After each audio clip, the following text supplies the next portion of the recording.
Welcome to the AFR Saints channel, where we provide you daily content on your favorite team, the New Orleans Saints. Do us a favor and hit that subscribe button. Be sure to leave your comments below and smash that like button.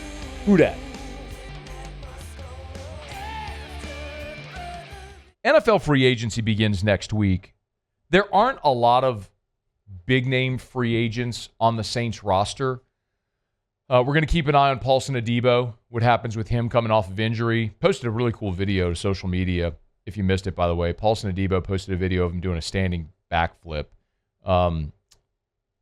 which certainly indicates he's making tremendous progress in his recovery, which is awesome to see. He posted it on his Instagram, then shared it to his Twitter as well. Not just the backflip, but like cone drills and all kind of stuff. Pull this up, Paul, if you would. There's Paulson Adebo right there if you're watching. So standing backflip, looking pretty good coming off the broken leg. Moving good with the 3-cone drill. So good agility, and looks like he'll be ready. And this is a good time to post something like this as well. Free agency is about to begin. Adebo is going to be a free agent here, or is a free agent. So the Saints are going to have to decide if they're going to re-sign him or if he's going to go test the market. And then there's Juwan Johnson as well. So Adebo, Juwan Johnson, and then Chase Young. Those really are the three big-name, quote-unquote, free agents that the Saints have that they have to decide what they're going to do, if they're going to re-sign these guys or what. But the more we keep diving into targets for the New Orleans Saints in free agency, I think the more it's starting to crystallize what their approach is going to have to be in the draft. So, for example, if they don't re-sign Juwan Johnson and your only tight end is Foster Moreau on the last year of his deal, Tyler Warren at number 9 makes a lot of sense. Now, if you re-sign Juwan Johnson, you're probably not going tight end at 9. Okay. But I keep looking at Chase Young more closely than anyone else, because I think Juwan Johnson's going to sign somewhere else, and I think, unfortunately for Paulson Adebo coming off the injury, he's probably not going to have as robust a market. And even if he does, the Saints already have Alontae Taylor and Kool-Aid McKinstry. They've invested in that spot. Chase Young is interesting because the Saints were one of the worst pass rush teams in the league this year, and Chase Young was sort of a bright spot. He finished the season, played in all 17 games, had 31 tackles, which is the second most in his career, 5.5 sacks, 8 TFL. So a good, productive year for Chase Young. It was a 1-year prove-it deal, and he proved it. He proved he could stay healthy and be productive. He's in his mid-20s, still in his physical prime. So he's going to have a market. And the odds makers over at betonline.ag posted the odds for a handful of big-name defensive players and where they may land. And they asked the question, would Chase Young be back with the New Orleans Saints? And no is a minus 150 favorite for Chase Young not to be back in New Orleans. So they are heavily assuming that Chase Young is going to sign somewhere else. For what it's worth, we got this up at LouisianaSports.net if you want to go read it. They have the New England Patriots as the betting favorite to land Chase Young.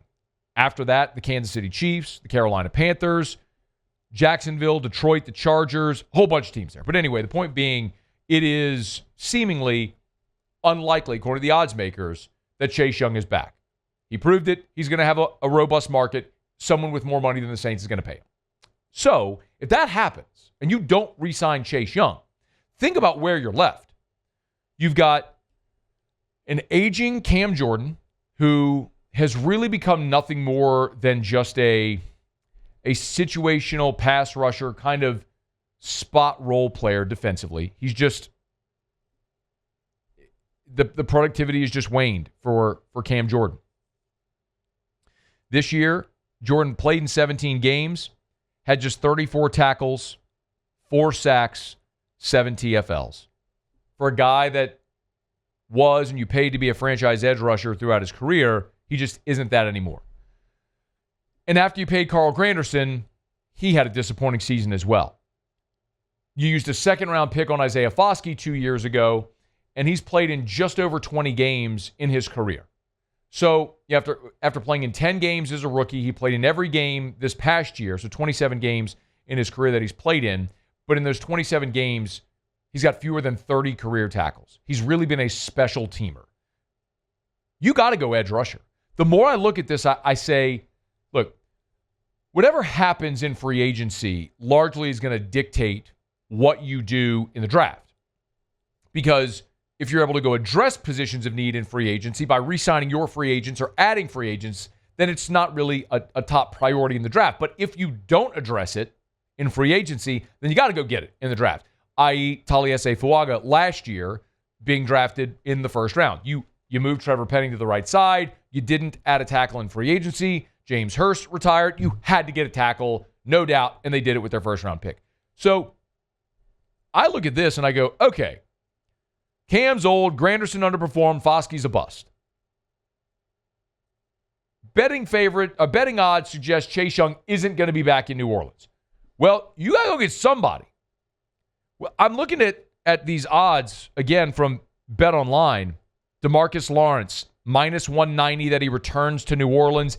That he returns to Dallas. Even if he doesn't return to Dallas, the Saints don't even have odds to sign him. Joey Bosa is someone we talked about because of his connection with Brandon Staley with the Chargers. They have Bosa, obviously, is not going to re-sign with the Chargers. They've released him. So the betting favorite right now is the 49ers to land him. He played with his brother, Nick. Of the dozen or so teams listed with odds, the Saints are not one of them. Saints don't even have odds. With Josh Sweat, not anticipated to return to the Philadelphia Eagles. He's actually projected to go to Carolina. The Saints have 18-1 odds. They're about the 10th best odds after the Commanders, Cardinals, Pats, Falcons, Seahawks, Chargers, Panthers, Bears, Lions, Cowboys, then the Saints at 18-1. Point is, we go to Khalil Mack. Not expected to return to the Chargers.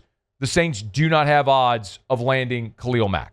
And all this is up for free at LouisianaSports.net if you want to go see the entire breakdown. But the point is, it seems unlikely that you're going to be able to sign an edge rusher in free agency. If you can't sign an edge rusher in free agency, you don't retain the free agent that you have in Chase Young, and the guys you have are old, underperforming, and a bust, you got to go get an edge rusher. I mean, it's true. The Saints need everything. They need everything. That's what happens when you're bad. But, man, in this league, if you don't have a quarterback, someone who can protect the quarterback, and someone who can affect the quarterback, you can't win. And so that's quarterback, left tackle, edge rusher. It's why those positions get paid the way they do. It's why Max Crosby just got the biggest deal for an edge rusher in the history of the league because he can affect the passer. In a division where you got to face Patrick Mahomes and Justin Herbert. And Bo Nix asterisk, we'll see. But Ross Jackson over at LouisianaSports.net has a piece up right now. It's the top 5 realistic draft prospects for the Saints at 9.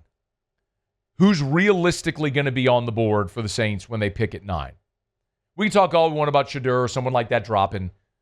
But the top 5 he has are Teteroa McMillan, the receiver out of Arizona, Mason Graham, the defensive lineman out of Michigan. I don't know that he drops. It would be great if he did. Penn State tight end Tyler Warren. But again, remains to be seen what happens in free agency. If you re-sign Juwan Johnson, you're not taking Tyler Warren at 9. So we'll know this once free agency begins. But the last 2 that Ross mentions are the ones that I think are the most interesting because the more I think about this, while I would love the Saints to pick Tyler Warren, I think if you are in compete and win now mode, which the Saints have said they are, right? That's not me saying, it's Mickey Loomis. And Ellen Moore have said. Ellen Moore. Have said they're competing to win now. Okay, well, if that's the case, then what do you need to win now? Well, if you sign a tight end in free agency, then you're not going to draft a tight end at 9. You absolutely have to get edge rushers. Jalen Walker out of Georgia is one that Ross mentioned. And the other was James Pierce out of Tennessee.